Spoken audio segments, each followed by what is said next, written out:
이 시간 하나님께서 또 갈망함과 또 목마름을 가지고 사모하면서 주 앞에 나와 귀를 열고 마음의 문을 열면서 또 기다리는 여러분에게 하나님께서 예배하신 말씀을 통해서 큰 은혜와 축복을 부어주실 줄로 믿습니다.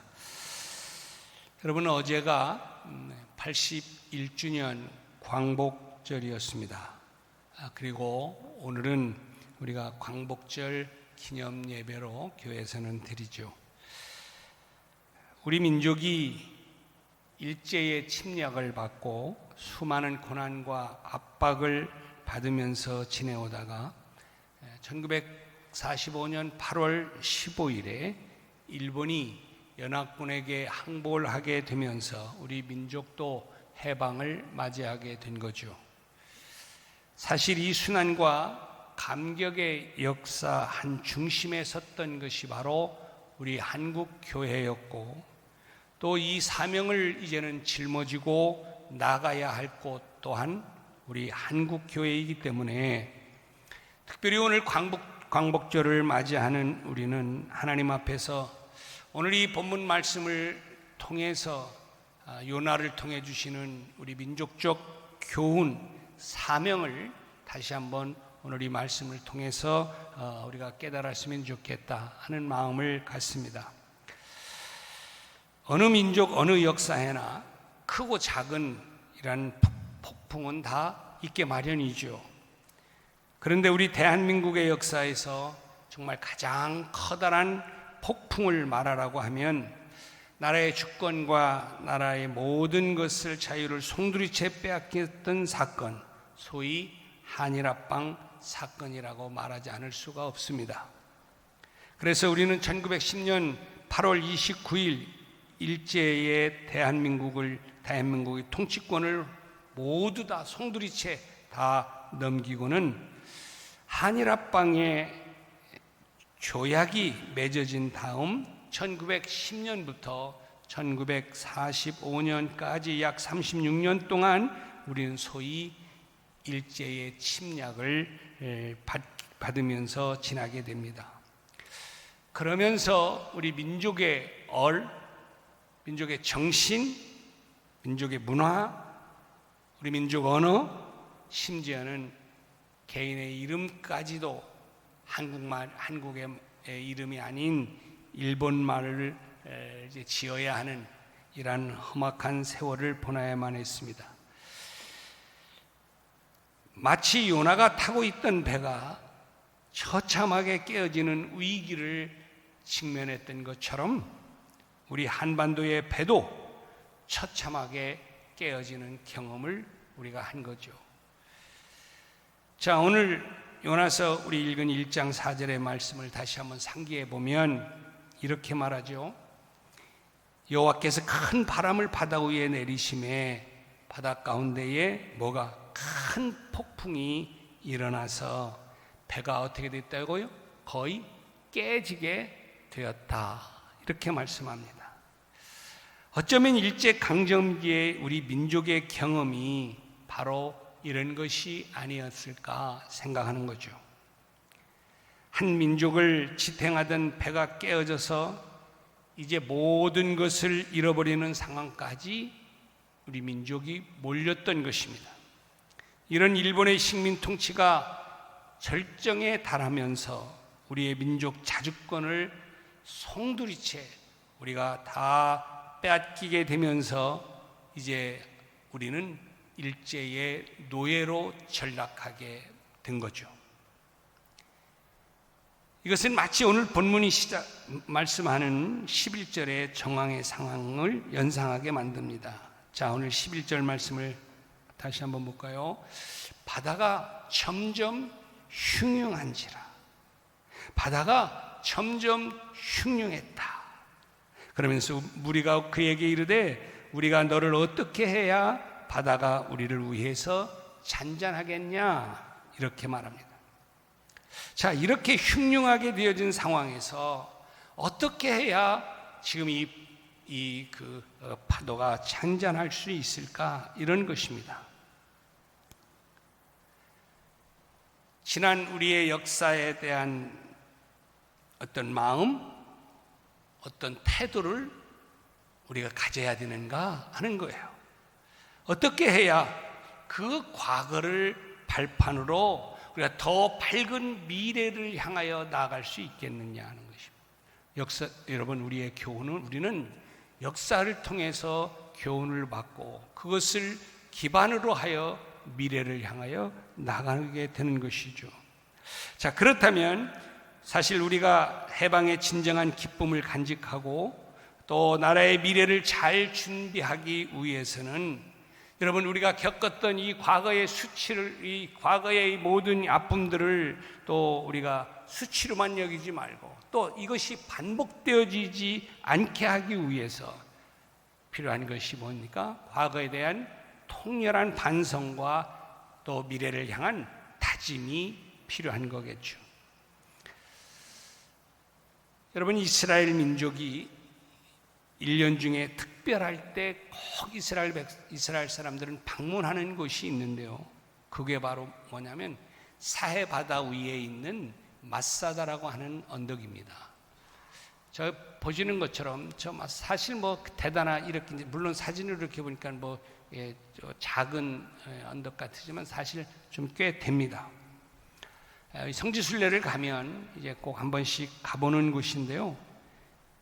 이곳은 예루살렘을 점령했던 로마에 이스라엘이 막 쫓겨가면서 마지막 항전을 했던 곳이 바로 저 마사다입니다.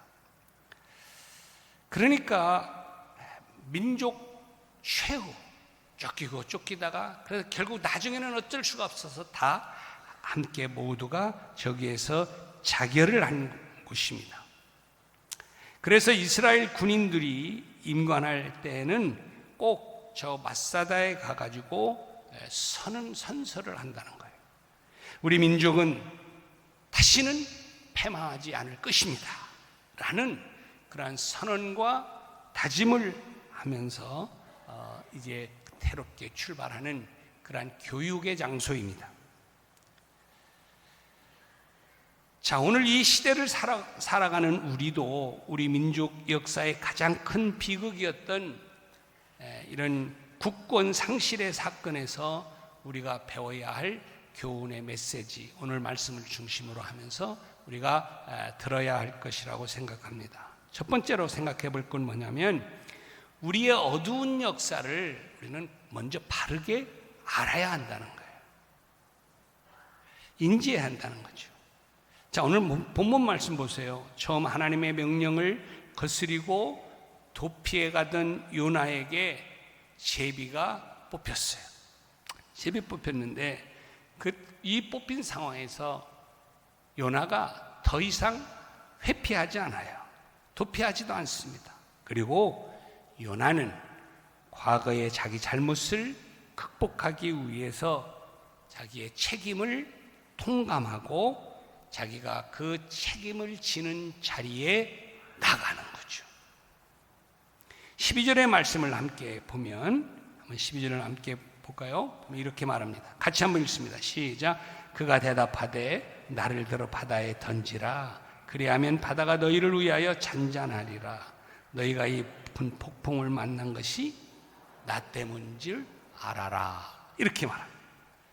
자, 여러분 보세요. 여기 해만 가던 이 요나가 늦었지만 이 거센 풍랑의 문제의 원인이 다른 데 있는 게, 누구에게 있는 게 아니라, 환경에 있는 게 아니라 바로 나에게 있다. 기꺼이 고백합니다.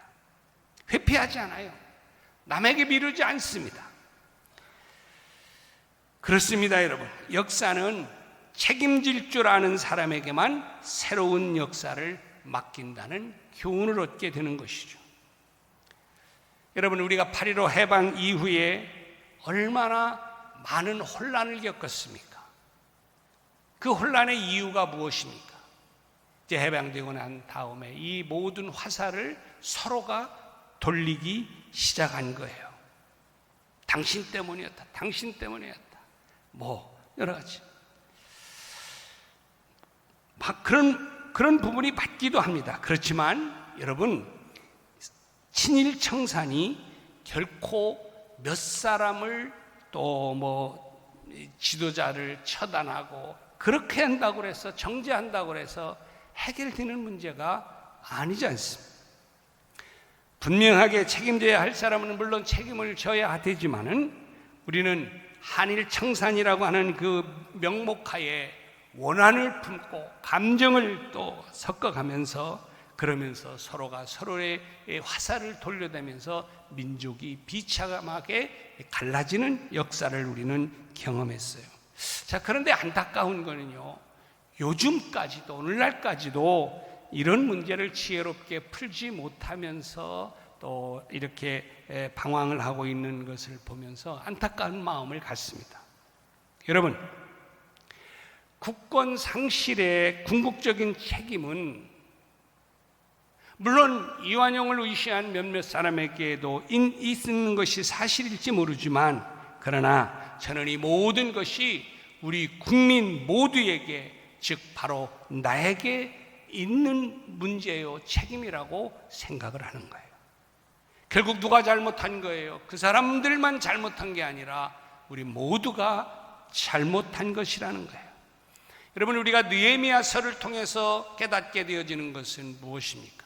느헤미야는 바벨론의 포로로 잡혀가면서 민족이 험난해진 이 상황을, 이야기를 듣고 그가 고백하는 것은 뭐예요? 내가 죄를 지었다고, 나와 내 아버지의 집이 죄를 범했다고 신랄하게 고백하는 거예요. 그래서 우리 국민 모두가 이런 요나의 마음, 요나의 의식을 갖고 우리 모두가 다 내 탓입니다, 내 죄로 인한 문제입니다 라고 고백하는 국가적, 민족적 이런 회개 운동이 먼저 있어야 한다는 사실입니다. 여러분, 앞으로도 이런 공동체 의식과 회개가 있을 때만이 이 민족에게 희망이 있고 새로운 소망의 역사가 펼쳐지게 되리라 믿습니다. 자, 여러분, 오늘 본문 15절 말씀을 한번 또 다시 봅니다. 거기 보면 이렇게 말해요. 요나를 들어 바다에 던짐에 바다가 뛰어노는 것이 곧 그쳤다 말씀합니다. 자, 지금 이 바다에 큰 폭풍이 일어나게 된 것은 누구 때문이라는 거예요? 나 때문이라고. 지금 요나가 나 때문에 이런 문제가 발생했다고. 그러므로 나를 이 바다에 던지게 되어지면 큰 폭풍이 그칠 것이다. 이 모든 문제를 자기가 내 죄 때문이라고 고백하는 것이죠. 저는 우리 민족이 이런 과거의 수치를 다시 한번 반복하지 않으려면, 여러분, 우리가 이 어떤 감정적으로 이것을 어떤 반일 감정을 가지고 그것이 나라를 사랑하는 마음으로 애국자인 것처럼 이렇게 해서는 안 된다고 저는 생각합니다. 오히려 극일 정신을 가져야 하는 것입니다. 극복하고 뛰어넘는 이런 정신이 우리에게 필요하다라고 생각합니다.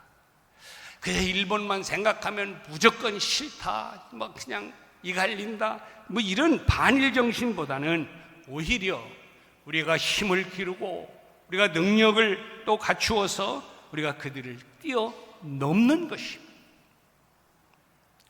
우리는 이미 그렇게 할 수 있는 가능성과 믿음을 지금 보여주고 있어요. 여러분, 세계에 나가보면요, 정말 한국의 위상이 얼마나 높은지를 실감하게 됩니다. 여러분 경험한 것처럼 예전에는 일본이 우상이었습니다. 세계 사람들은, 예를 들면 한국 사람들을 보면 첫 번째 생긴 게 그러니까 차이니스냐고 물어봐. 첫 번째. 두 번째, 아니라고 그러면 저페니스냐고 물어봐요. 똑같은, 중국은 크고 사람들이나 많으니까 그렇지만 우리는 작잖아요. 사람도 많지 않아요. 그러니까 한국 사람이라고 물어보는 사람이 없어요. 근데 일본도 작은데 일본은 그만큼 세계의 모든 제품이든지 경제든지 모든 것에 영향력을 끼치고 있기 때문에 아주 일본 사람들을 좋아했어. 그래서 조팽신하고 물어봐요. 아니라고 하면 뭐 필리피노, 뭐 베트남이노, 뭐 이렇게 막 물어보던 게 얼마 안 됐어요. 근데요, 지금은요, 어디 가서 이렇게 멋지게 생겼잖아요. 그럼 딱 뭐라고 해요? 코리안이냐고 물어. 그리고 또 뭘 몰라가지고 잘 물어보잖아요. 그래서 나는 어디 사람이냐고 제가 그래서 코리안이라고 그러면요. 코리안이냐고 이렇게 물어봐요. 그러면서 뭐 BTS가 어떻고 막 하여튼 의리 애고 그런 거 안 물어보는 사람이 없어요. 그러면 나는 가만히 있죠. 그럼 내가 BTS를 아는 사람인 것처럼. 아니라고 기락할 거다. 어쨌든요, 그 정도로 위상이. 여러분, 문화적으로는 정말 지금 세계가요, K컬처라고 하는 상상하기 어려울 정도의 그런 하늘을 찌르는 그런 그 문화가 지금 세계에 자리 잡고 있습니다. 여러분, 지금 매스컴을 통해서 알겠지만, 세계 BTS가 세계 지금 이렇게 그 투어 하잖아요. 남미를 가서도요, 뭐 행사를 하면 거기 꼭 누가 나타나냐면 거기 대통령이 나타나요. 여러분, 유럽에 가도, 유럽에도 프랑스의 그 파리에서 연주를 하는데 거기 또 대통령이, 마크롱 대통령이 얼굴을 삐끗 내밀고 나 얘들하고 친하다. 그래야 자기가 점수 따니까. 그럴 정도예요. 지금요, 미국 투어 중인데 미국이 난리통도 아닙니다. 여러분, 우리가 얼마 전까지만 해도 우리의 모든 문화나 경제적 모든 이런 것들이 아주 보잘것없었습니다. 여러분 아시는 것처럼 반도체, 조선, 또 원전, 이런 모든 게 지금 한국을 지금 바라만 보고 있는 상황이 된 거예요. 세계가 놀라고 있는 것이죠. 자, 그뿐이 아닙니다. 기독교계는 어떻습니까? 한국 기독교는 이미 일본 기독교인들에게는 흠모의 대상이 됐습니다. 일본 기독교는요, 우리 한국 기독교보다 역사가 오래됐습니다. 100~200년 오래 앞섰는데요, 일본 기독교는 그때나 지금이나 아주 미비합니다. 초기 단계를 벗어나지 못하고 있어요. 그러면서 한국 교회의 도움을 기다리고 있습니다. 그래서 한국 선교사들이 일본 교회에 지금 가서 또 목회를 한다든지 이런 도움을 주고 있는 실정이에요. 고마워하죠, 일본 기독교가. 올해 말에 크리스마스 전에 일본 기독교 대학 초청으로 성탄절 예배와 또 음악회를 좀 함께 할 계획을 갖고 있는데, 이제 저희 이제 함께 하면서 이제 그런 시간을 가지려고 하는데, 이를 위해서 김지성 교수가 오늘 또 이제 일본 연주차 가 있는데요, 자세한 것을 가서 이제 갔다 와서 보고를 받고 추진할 이제 예정입니다. 여러분도 좀 함께 겸사겸사 기도하면서 하면 좋겠다 싶습니다. 어쨌든 이렇게 한국 기독교는 세계 기독교의 리더의 자리에 서 있습니다. 전 세계에서 미국 다음으로 선교사를 많이 파송을 하고 그 선교의 열정과 비전을 지금 일본 교회에게 지금 나누어 주고 있는 것이 오늘의 현실입니다. 그러므로 우리는 우리 자신을 여러분 너무 학대할 필요가 없습니다. 자, 그렇다면 해방 1세대, 어른 세대는 무엇을 어떻게 해야 할까요? 이제는 과거의 어둠에서 역사에 대한 모든 책임을 인지하고 우리는 먼저 회개해야 합니다. 그리고 다음 세대가 일어날 수 있는 무대를 만들어주는 일에 우리의 열정을 쏟아야 합니다. 그리고 그저 반일 감정만 가지고 있을 게 아니라, 과거에 얽매일 것이 아니라 이제는 일본을 극복하고 넘어서 앞으로 힘차게 나아가는 그 길 자세가 먼저 필요하다고 할 것입니다. 이 자세가 지금 우리 시대, 이 시대에 필요한 것이죠.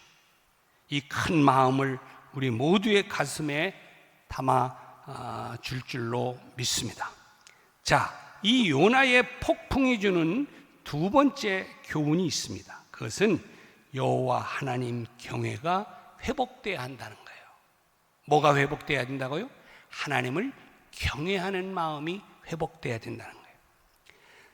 저는 우리 한반도 땅에서 하나님의 경외 사상이 다시 한번 회복되고 일어나고 또 품어야 될 줄로 믿습니다. 자, 오늘 말씀을 보면요, 요나 사건을 통해서 놀라운 변화가 일어나는 현상을 우리가 발견하게 되는데, 그 말씀이 16절입니다. 자, 한번 16절 말씀을 볼까요? 거기 보면 뭐라 합니까? 그 사람들이 여호와를 크게 두려워하여 여호와께 제물을 드리고 서원을 하였더라 그랬어요. 자, 묻습니다. 여러분, 여기 그 사람들이 누구예요? 그 사람들이 누구죠? 선원이나 아니면 그 배에 타고 있었던 사람들이죠. 즉, 그들은 하나님을 믿는 사람들이에요? 믿지 않는 사람들이에요? 믿지 않는 사람들이에요. 자, 그런데 1장 5절을 보면요, 각각 배에 타고 있었던 이 사람들이 자신이 믿는 신을 막 부르고 그랬습니다. 당연하겠죠. 우상 숭배하는 사람들이니까 그 자기 신을 부르겠죠. 그런데 그랬던 사람들이에요. 그랬던 사람들이 지금 요나가 하나님 앞에 회개하는 이 광경 모습을 보고 그들이 돌아선 것입니다.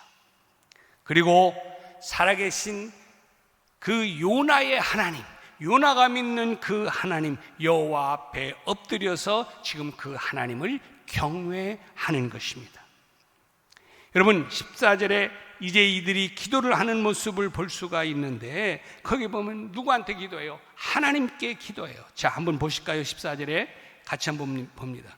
같이 한번 읽을까요? 시작. 무리가 여호와께 이르되 여호와여 구하고 구하오니 이 사람의 생명 때문에 우리를 멸망시키지 마옵소서. 자, 이 무리들이 누구한테 기도해요? 여호와께 기도해요.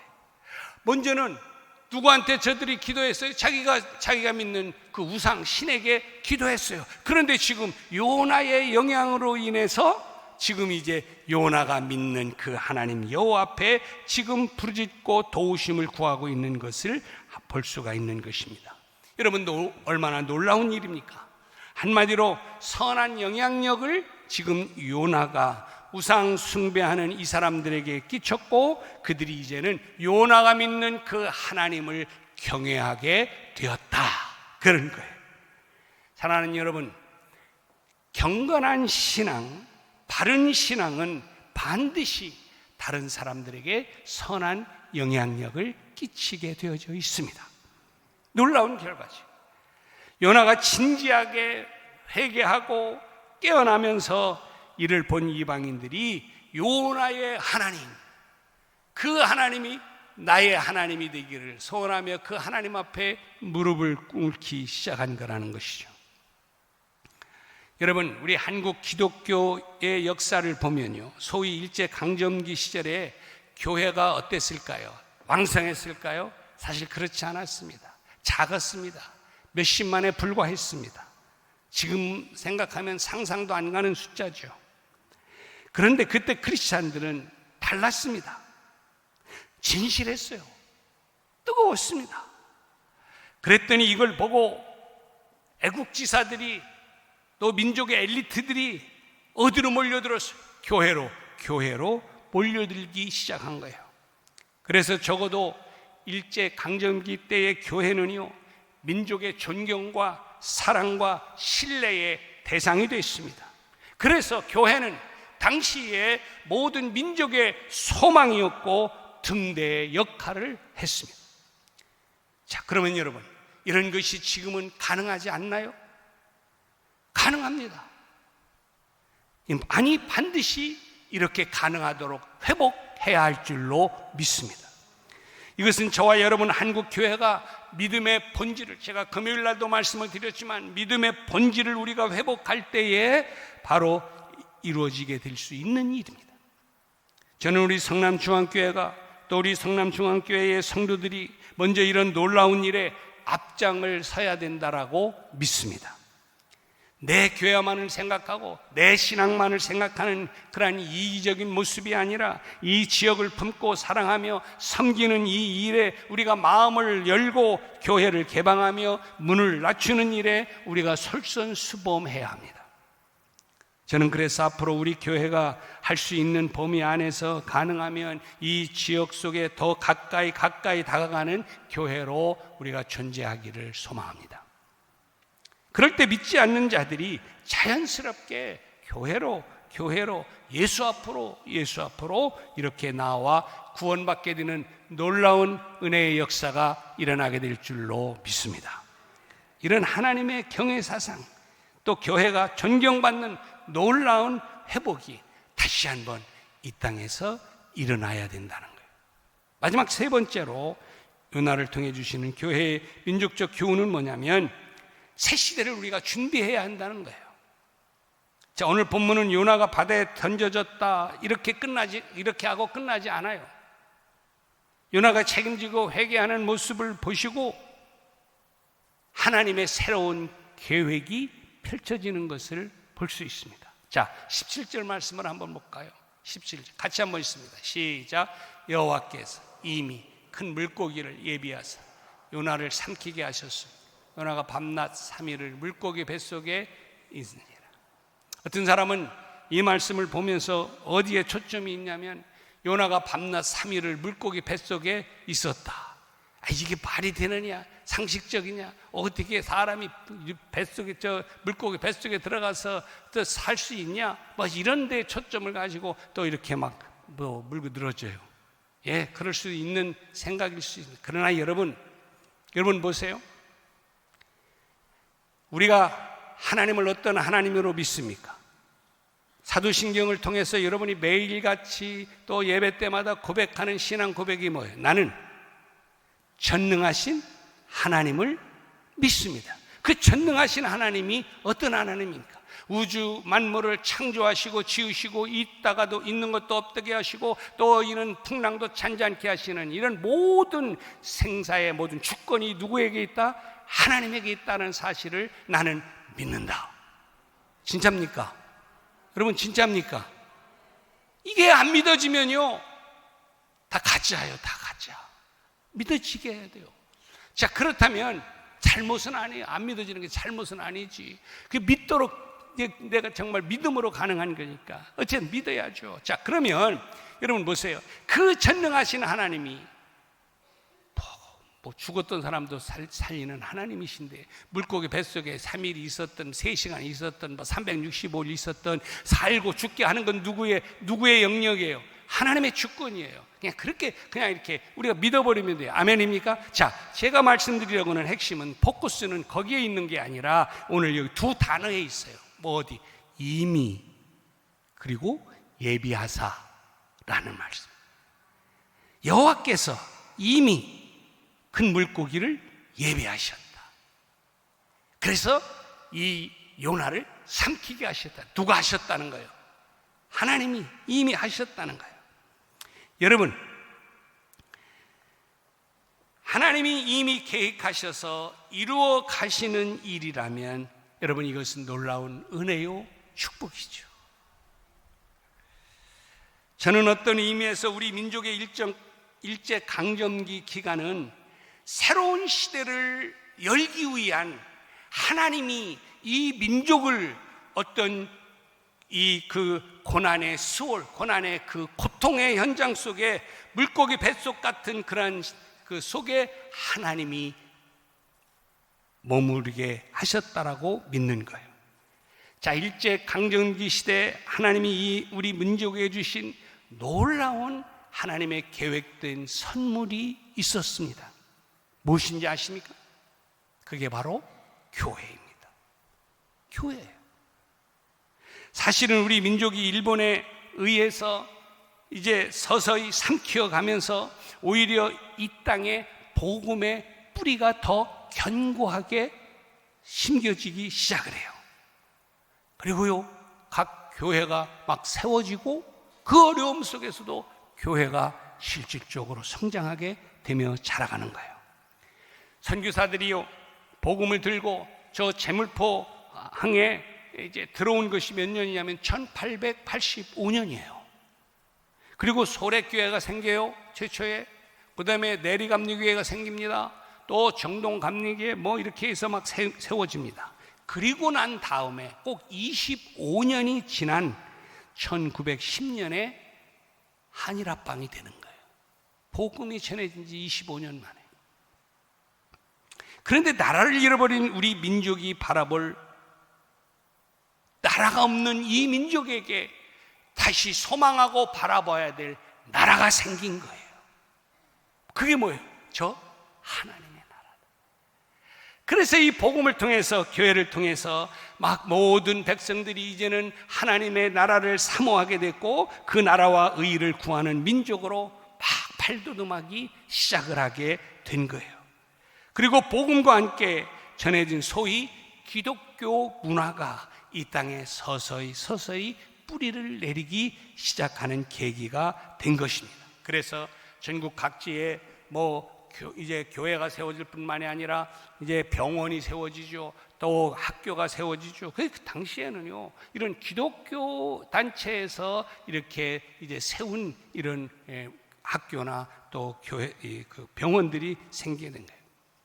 거기다가 처음으로 익힌 찬송가를 통해서 사람들이 서구 교육, 서구 음악을 또 서양 노래를 부르게 되고, 그래서 서양 음악을 드디어 사람들이 접하고 수용하기 시작하게 되는 거예요. 그러면서 음악 문화가 이 땅에 시작이 된 거예요. 그래서 여러분 유명한 음악가들 치고요, 교회에서 찬송가를 부르며 자라지 않은 사람이 아무도 없어요. 절에서 음악을 하면서 자랐다고 하는 사람은 내가 생전 들어보지를 못했어요. 지금 세계의 클래식계, 성악, 피아노, 현악, 아니 일반 대중음악까지 정말 최고를 달리고 있는 것이 한국 문화 음악이에요. 여러분, 얼마 전에 끝난 세계 뭐였어요? 미국에서 월드컵 했잖아요.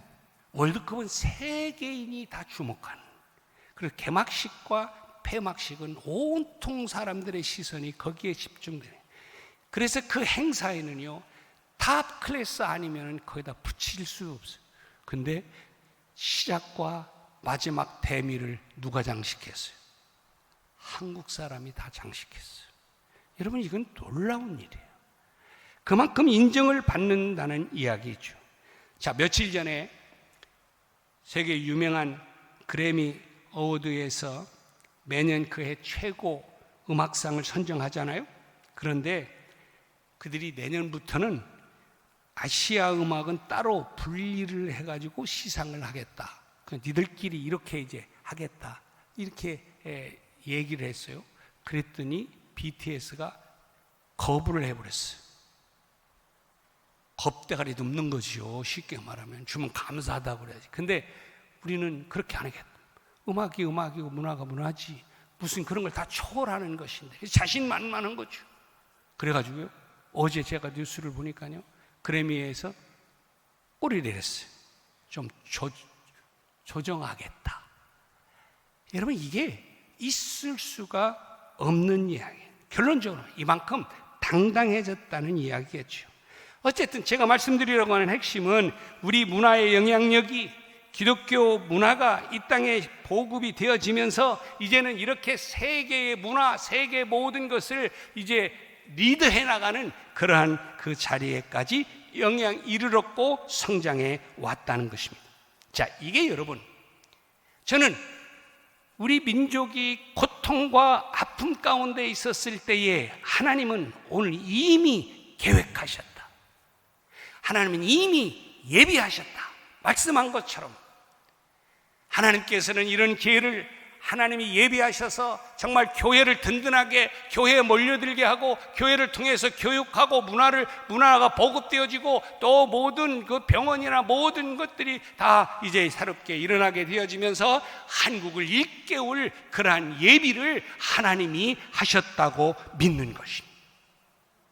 사랑하는 여러분, 이제는 우리는 하나님이 계획하신 이 모든 일들을 바라보면서 우리가 깨어서 더 열심히 더 정말 소망 속에서 이제는 우리가 여기에서 근시안적으로 있는 것이 아니라 그동안 우리가 이제 받은 모든 세계의 사랑과 그 모든 그 복음의 메시지 이런 모든 것들을 이제는 우리도 나가서 전하는 자가 돼야 된다.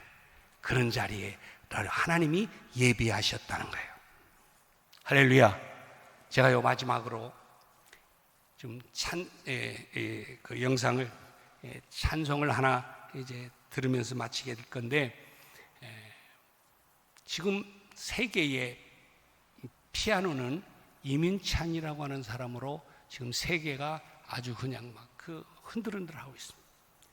또 요즘에 많은 좋은 분들이 있지만 특별히 백석종이라고 하는 테너가 젊은 테너가 등장을 하면서 지금 세계의 음악가가 막 지금 출시하고 있습니다.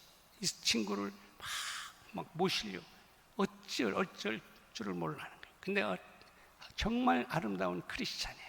어려서부터 또 어려울 때 코로나 때는 교회에서 그저 막 노래하며 연습하고 했다는 사람이에요. 그런데요, 그 사람이 지금 세계 곳곳에서 지금 한국 사람으로서 정말 무대에 서면서 한국의 문화, 영향력 이런 것들을 이제 선포하고 있는 사람이에요. 자, 일단 한번 그가 부르는 찬양을 한번 좀 들어봤으면 좋겠어.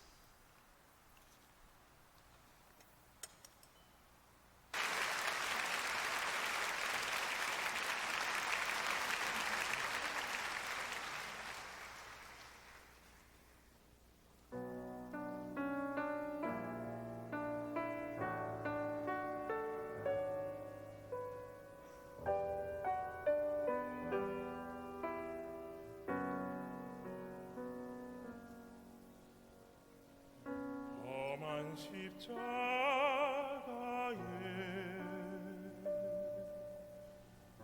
하나님 사랑이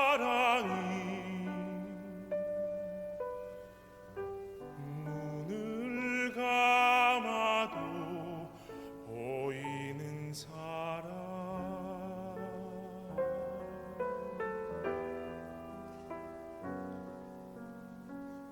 십자가 침묵에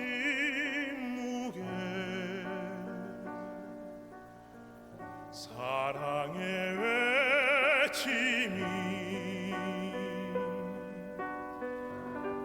귀를 막아도 들리는 사랑,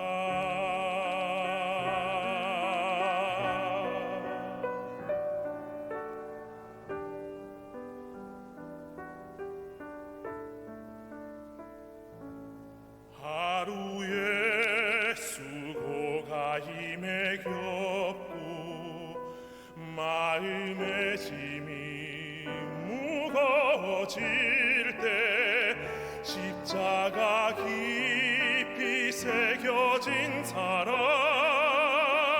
영원한 사랑 붙잡게 하소서.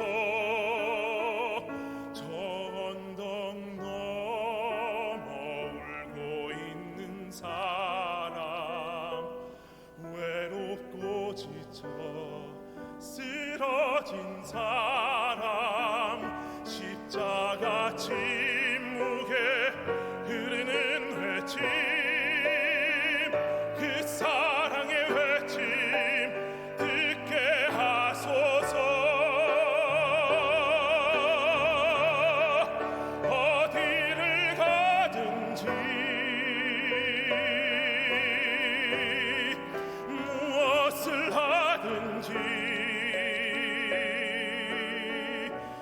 나 십자가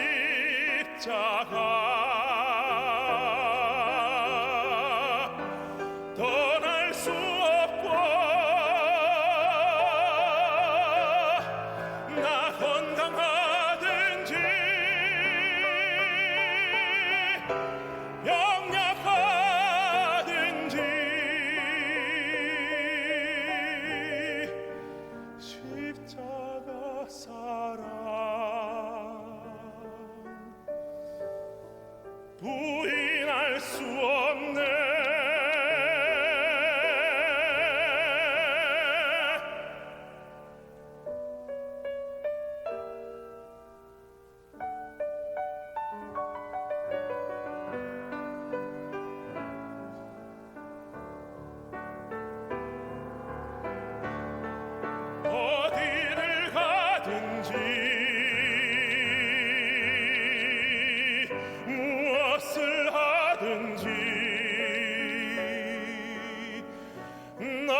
십자가 떠날 수 없고 나 건강하든지 병약하든지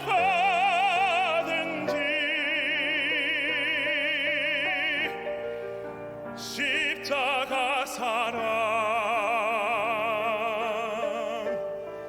부인할 수 없네. 십자가 사랑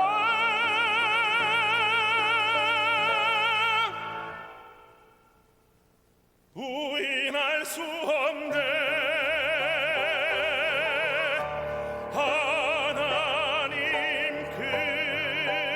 크신 사랑은 증량 다 못하네. 영원히 변치 않는 사랑 성도여 찬양하세. 성도여 찬양하세.